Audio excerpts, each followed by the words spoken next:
The Wilmington Police Department is searching for a new leader, while the mayor announces a new plan to police the city, and the Wilmington Library completes a transformation.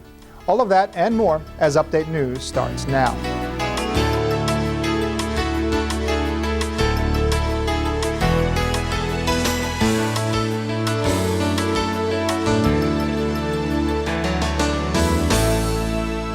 Christine Dunning, Mayor Dennis Williams' hand-picked selection as his police chief, has retired from the Wilmington Police Department to take a position with the Newcastle County government. Dunning, an officer with the department for 27 years, made history by being selected as the city's first female to lead the force. Former Chief Dunning was given the traditional walkout ceremony on her last day of service to the city. During her year as Chief of Police, Dunning implemented a number of operations designed to make the city safer, including the situational policing strategy, the downtown deployment plan, and a new citywide sector deployment strategy. Her new role will be as Newcastle County's Chief Human Resource Officer. She had been in charge of the Wilmington Police Department's Human Resources Department prior to becoming the chief. Inspector Bobby Cummings will serve as the interim chief of police, while a national search will take place to find the new leader of the city's police force. One of Dunning's last actions was working with the mayor to design a plan aimed at decreasing the crime rate in the city. Last year, Wilmington had a record 154 shooting victims. The new sector deployment plan splits the city into 3 policing regions, the northeast, southeast, and western areas of Wilmington, assigning approximately 60 patrol officers exclusively to one zone to reduce violence and solve more crimes. Patrolling the areas would include both walking officers and those in cars who are asked to get out of their cruisers to make community connections. A key component to the deployment plan is building a better relationship and establishing trust with the people who live and work in the city. Each sector will be overseen by a captain and lieutenant, and those supervisors will be held responsible if crime continues rising in their area. Specialized units such as drugs, street crime, and downtown patrols will not be affected by the new strategy. This is not a police problem alone.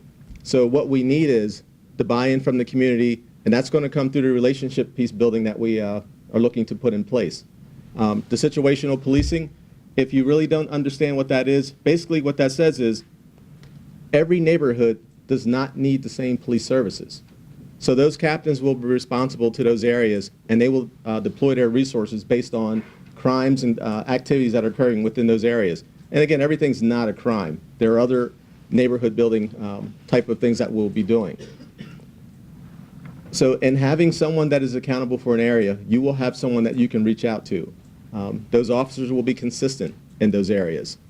So we believe that accountability, the relationship piece building that we're going to implement, is going to be tremendous for the city.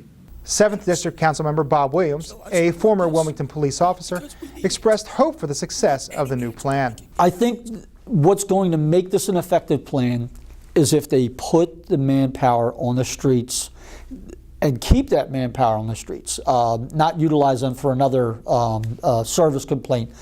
The other side is you're going to have to put those foot soldiers out there. They're going to have to engage.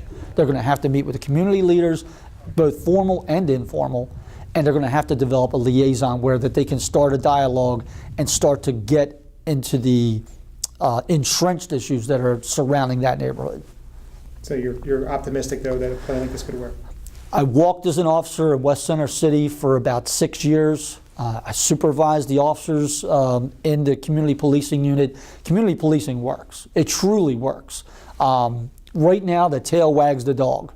Everybody's saying, I can't tell what I know because I'm afraid.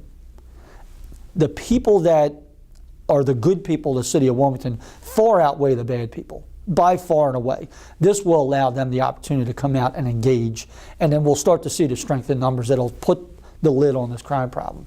Policing at a neighborhood level is a goal of the Williams administration. We need to become one team and one team only to push Wilmington in a positive direction. I was born and raised in this city. I've been here for 61 years. I love this city. I'm committed to this city. I think we need to stop fighting all the media outlets, the news journal. They're part of this community. We need to embrace them and let's all work together. All the civic associations need to work together. All the elected officials need to work together. We need to stop pointing at each other and saying who's the problem. You know, I've been here for 13 months now. All the problems Wilmington has, they're my problems. I ran, I won, they're my problems. And all the folks that want to be naysayers, I say to you, step aside, that all the people that want to bring solutions and build this city into a positive direction, and let's move forward, I encourage you to come with me. Mayor Williams and his administration is hosting a series of community cluster meetings, inviting members from all city civic associations and community organizations that share the goal of working together to meet and help implement new strategies for public safety and neighborhood development. The idea of the community cluster meetings is to bring together different civic organizations together so we can look to find some of the solutions that will come from the neighborhoods. This administration realizes that even though we are leading the city, we understand that a lot of the answers come from the relationships that are built within the communities.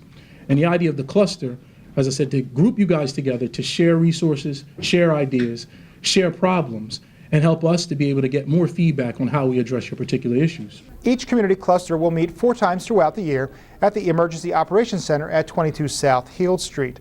The goal is participation from the leadership of every civic or community association in Wilmington, and Mayor Williams believes the solution starts from this combined effort of community and administration. I know you love this city, because if not, you wouldn't be here tonight. I know that. You civic association presidents, you people that live in the community that are committed, that work hard to make your neighborhood a safe neighborhood, I know where you're coming from, and that's what I want to keep encouraging. Let's all stay together, let's work together.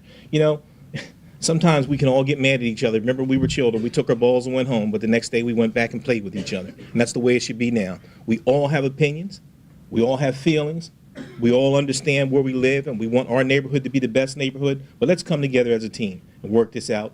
Let's move Wilmington into a positive direction. These community clusters are addressing public safety, along with issues regarding community organizing and development.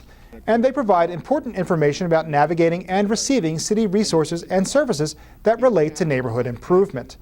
For more information on upcoming meeting dates or to RSVP for the community cluster meetings, please contact Ivy Ibrahim.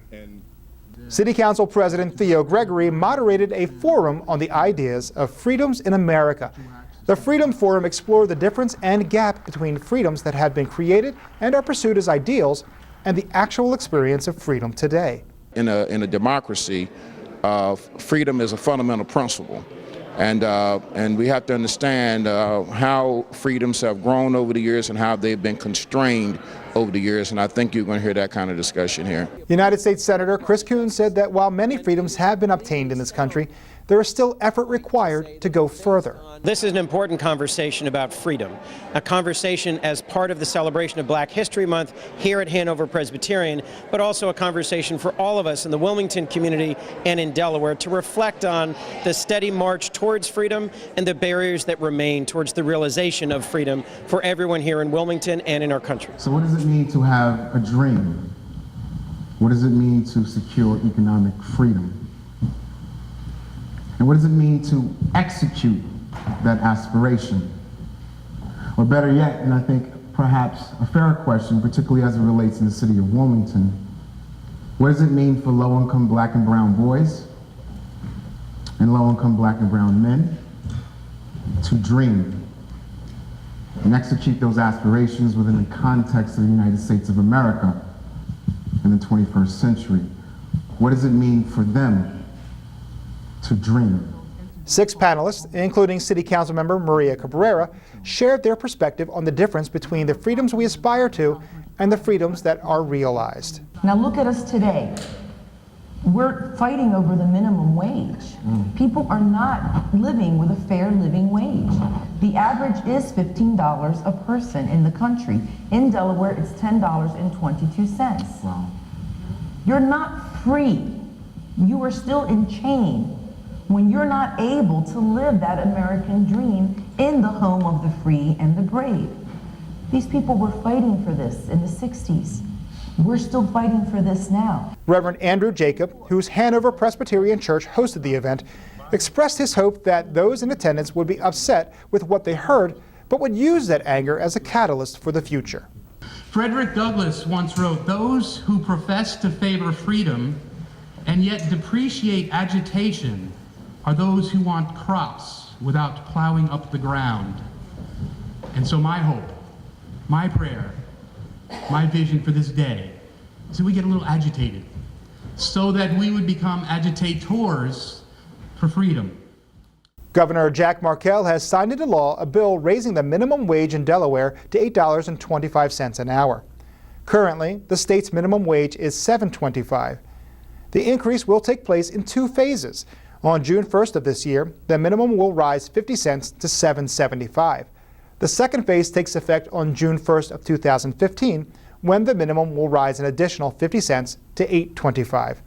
According to the bill's sponsor, State Senator Robert Marshall, raising the minimum wage is something the state has needed to do for a long time, adding that it may not be enough, but it's a step in the right direction. Nearly 40,000 Delaware residents, which is 10% of the state's workforce, could be affected by the increase. Delaware last raised the minimum wage in 2009. This is a plan that has been over 5 years in the making as we came together to determine our vision for this community and what it would be. Our vision is to, once again, be a healthy, safe, stable, mixed income community of homeowners and renters who are economically and socially invested in this East Side community. The City of Wilmington has partnered with the East Side Rising Initiative to provide scholarships for construction training. 50 city residents have begun training with Local Union 55 to learn the trades of residential and light construction work. The partnership is in anticipation of employment opportunities on upcoming development projects on the East Side, including the construction of 125 homes. We are talking about jobs here for people, for the community. We are talking about ways to stop crime in our cities. We are talking about ways to get people educated to go out into the workforce and work in their communities. We are talking about rebuilding neighborhoods. I can get out of board for that. Each person in the program will receive $400 from the city, enough to cover half the annual union membership dues. But Mayor Williams has pledged that funding will not be an issue. I'm here to say to you today that any of you who do not get your full tuition in, we're going to find a way to fund that, because I don't want to see any of you dropping out of this program, because it does not work when that happens. 4th District Councilmember Hanifa Shabazz, who represents the east side of the city, said that this is more than just job training. It's about providing hope to a community. 30% of the construction jobs on the East Side project are being set aside for city residents. You don't know how much it makes me feel to get to this point. I've been on council now for almost 9-10 years, and all of you that know me, my biggest thrust has always been about workforce development, about jobs, about preparing people to be able to be self-sustaining. And to get to this point where I actually see individuals, me and John Blyden had so many conversations about, we knew this was what was needed in our neighborhood. We knew that when we see our brothers out in the street, it wasn't because they just wanted to be there doing nothing. We knew that they wanted to be building their neighborhoods and taking the responsibility of being the men in our neighborhood. And it makes me feel really good to look back and see all the men standing there, and ladies. We do it too, but to see the men who step forward to say, if you just give me an opportunity, give me the tools by which I can build and be the man in my neighborhood, that I can turn things around. And the exciting part about this whole initiative is that this was done by the community. The community came to the tables, meeting after meeting, Saturdays, long hours, and we know what we need to do for ourselves. All we need is just the venue and the resources. Wilmington City Council President Theo Gregory and 4th District Councilmember Hanifa Shabazz helped kick off the 12th annual Earned Income Tax Credit campaign. The program offers tax services to citizens, which include education about the tax credit and financial management and preparing taxes for those who qualify, all free of charge. I understand even now the waiting room now is full of people waiting to take advantage of this free service, and that's so very important to be able to, as an everyday citizen, to have access to the complications of our tax system, and then in return get back their hard-earned dollars. The Earned Income Tax Credit is available to employed individuals and families that meet certain income and other qualifications, and the process is simple. You come in through the door and there's somebody there to greet you, how can I help you? And then you tell them what you need, and they'll give you a form to fill out, and you put your information, like basic information that they need to know. They make sure that you qualify for the program and that you're the right person, that you have your ID and your social security information. And then from there, you wait to be called and you sit with a tax preparer who will interview you. And through that interview process, they verify information, double check, maybe some things you weren't aware that you're eligible for that they know, so that was helpful. And then once it was done, somebody else verified my information with me, and then I signed it and good to go. to save us a significant amount of money. You know, the hard-working people in the city need to know about these services. It cost me nothing, $0. That's why I was more than willing to give up my time and express, you know, the things that they've done for me. Last year, the Nehemiah Gateway Community Development Corporation, which coordinates the EITC campaign, was responsible for helping claim more than $20 million in federal refunds for its clients. We're not just here just to prepare tax returns, yes, but we also provide means for people to save some of the money that the returns on and to encourage them to do so. Last year alone, we were able to open up 500 new checking accounts. Now, to some that might not seem like a lot, but when you have a tax return and that represents you paying your electric bill or light bill, and you're willing to take part of the savings, that's a major happening. The free tax preparation is available at sites throughout the city until April 15th. Call Delaware 211 or visit nehemiahgateway.org for more information.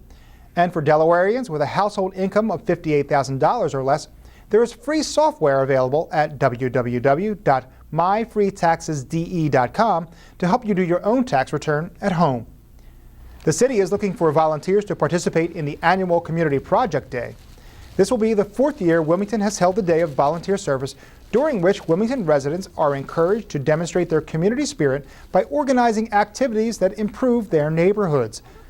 Last year, more than 70 volunteer groups, which included civic associations, businesses, community centers, churches, and schools, worked to enhance their communities with block cleanups, landscaping projects, garden initiatives, and educational outreach projects. This year's Community Project Day will be held on Saturday, April 26th. If you or your group is interested in participating, visit the city's website to download the Community Project Day registration form. You can also get more detailed event information by calling 576-3100. A year and a half after closing for renovations, the 92-year-old Wilmington Public Library has reopened its doors to the public. The nearly $10.5 million rehabilitation contains a number of updates that make the library a facility built to meet the needs of a more modern community. Libraries are changing. I think we all know that. We have attempted to incorporate all the modern aspects of libraries. In a digital age, libraries face a very tough challenge. Libraries have had to come up with a lot of different things to attract users. We think we've done some of those. It always amazes me these days when we do these kinds of events for libraries, and there are so many people who say, well, why do we have to have libraries anymore? Why can't we just, everybody can get everything off the internet? But what happens is when we make these kinds of investments, we find that the libraries are more popular than they've ever been. So many of our libraries in Delaware are absolutely busting at the seams, and they become such centers of our community.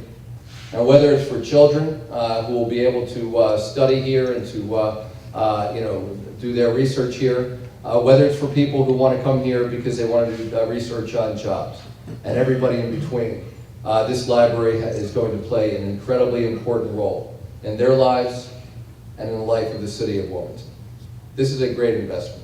The library has been completely redesigned to improve its services and resources to better accommodate the library's diverse constituencies. To do this, the library reduced the size of its collection from 265,000 items down to 165,000 and increased the space available for community use. There are now 7 meeting rooms available to the public, and the children's and teen section has been moved downstairs and expanded. Wilmington Library officials also embraced the change brought about by increased internet usage. There are twice as many computers available, and free Wi-Fi is accessible throughout the building. And in a nod towards the changing needs for a community library, an improved job center is available for anyone in search of employment. The last time a large-scale improvement project took place at the Wilmington Library was 45 years ago in 1969. The Delaware Center for Horticulture has unveiled plans for a major renovation to the group's headquarters in Trolley Square. The DCH has released the details of a $3.5 million campaign to transform their DuPont Street location into a sustainable green community centerpiece. With our expansion and renovation, we're trying to accomplish 3 things. The first is to make a better visitor experience, a more logical entrance so people know where to come. The second is we're trying to be more efficient with our existing space and creep out a little bit so that we can accommodate more room for more educational programs, more job training programs, and more collaboration areas. And third, we're trying to add green technology. So with that, we are adding 2 green roofs, a water cistern, more efficient lighting, insulation, things that will be much more sustainable and in line with our mission. Plans include additional space for education and training, sustainable green features that include energy-efficient lighting and new environmentally friendly roofs, as well as a new, safer, and more welcoming entranceway. We're bumping out of the brick wall that surrounds this courtyard out to the street, so we create a new entrance and a recognizable entrance to DCH. I know, talked to a lot of people that never knew you were here because they're zipping by really quick, but taking advantage of the firehouse next door and having some street lights, it'll help us safely get people from our parking lot to the building. According to the DCH, the new building is inspired by nature, enhanced by technology, built to bring the outside in and the inside out, which city officials are embracing. The Williams administration and the City Council will be partnering with the Delaware Center for Horticulture in order to bring about a Going Green initiative in the City of Wilmington. More than $2 million has been raised so far towards the facility's transformation. DART First State has announced changes statewide that will have an impact locally. Cash fares have risen to $1.50, Sunday service has been extended until 8 p.m. on certain routes, and an additional service has been added to the Newcastle County Airport. One highlight for Wilmington is an improvement to the city's trolley route. The trolley will now run every 20 minutes from 10:45 a.m. to 10:45 p.m., and a new route connects the riverfront area, Market Street, and parts of Trinity vicinity, Loma, Midtown Brandywine, Justice and Landing, and downtown neighborhoods. Fares have been lowered to $1 each way. All of those things are important when, especially if you want to have lunch down at the riverfront. It's important that the timing of it, that you can get on a trolley, don't have to move your car to the garage, can run down there, have a good meal, and then get back to work on time. Transportation is a way for people to connect and communicate with each other, and I think that, you know, whether it's you're riding the bus, the trolley to get around downtown, you form a bit of a community with people who are riding that with you, and it fosters that sense of, you know, connectedness and connectivity that people have, and it provides options, and that's what we're trying to do as DelDOT. Some people look at this and say, okay, this is just another gimmick to get people downtown, but let me tell you something, no it's not. It's a way to get you from point A to B, and I plan on riding this trolley quite a bit. Downtown Visions, which spearheaded the improvements to the Wilmington trolley, is hopeful that the upgrades and lower pricing will increase ridership, leading to extending the trolley times to later evenings and weekends. You can find out more information about all the changes to the state's bus service online at dartfirststate.com. 200 new smart meters have been installed in the Wilmington downtown district and riverfront area to make parking fast and easy. The new meters include technology that allows users to pay with coins, credit and debit cards, smart cards, and through a cell phone app. A motion detector built into the meter will clear any remaining time once a vehicle leaves the spot. Installed as part of a pilot program, city officials are gauging the program's success to determine if new meters will be installed throughout Wilmington. A new statewide program will assist individuals and families who are experiencing a housing crisis. Centralized Intake is the new front door to Delaware's homeless prevention and response system. By calling 211, you will be able to talk to professionals who can identify the most appropriate housing intervention needed to help end their episode of homelessness. Housing specialists will also be able to refer crisis services and shelters to those in need. Available from 8 a.m. to 5 p.m. Monday through Friday, Centralized Intake aims to improve the ability of those affected by a housing crisis to access services that best meet their needs. If you or someone you know is experiencing homelessness, please call 211 to take advantage of the Centralized Intake program. That's the news for now.